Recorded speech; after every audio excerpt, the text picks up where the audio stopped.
सबदा सज्जन सबदा यार 5 करोड़ अवाम दा प्यार कैदी नंबर 804 वर्दियां वालड़ियो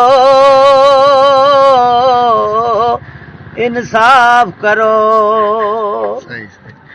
ओ कौम नू जीण दा वल समझाया सुती कौम नू खान जगाया।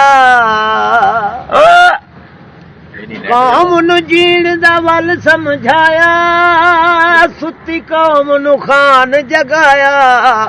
आलमी दुनिया होई हैरान कीता शान नबी दा बयान।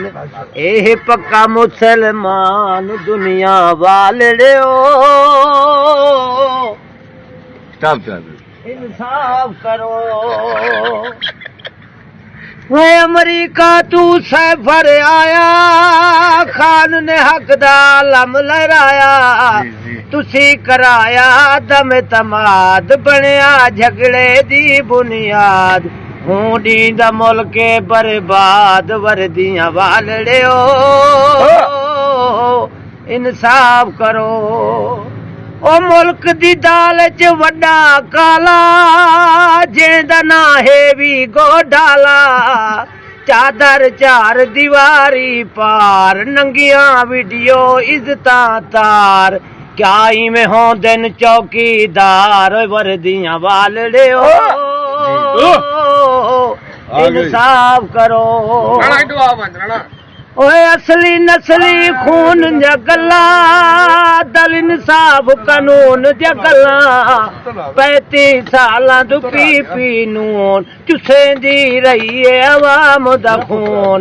ना इंसाफ दे ना कानून वर्दियां वालड़ियो इंसाफ करो। ओ मुल्क नू लुटिया वारी वारी डू गंजे ते एक जरदारी। ओ 3 शख्स ने अज आजाद सारे इदारे जिंदाबाद। की करिए हुण फरियाद वर्दियां वालड़ियो इंसाफ करो। शेर को बंद कर कुत्ते मारन पंजे एक डंदल ते डून गंजे। गली गली विच इहो शोर सिंध दे डाकू पंजाब दे चोर। एक चोर उतू मुंह जोर वर्दियां वालड़ियो इंसाफ करो। 8 फरवरी नू फैसला करना है हक नाल जीवन हक नाल मरना है। ओ जुल्म दे बदले दे तू वोट करनी खान दी फुल सपोर्ट। गंजा दे हाथ पासपोर्ट ते एयरपोर्ट वर्दियां वालड़ियो इंसाफ करो इंसाफ करो।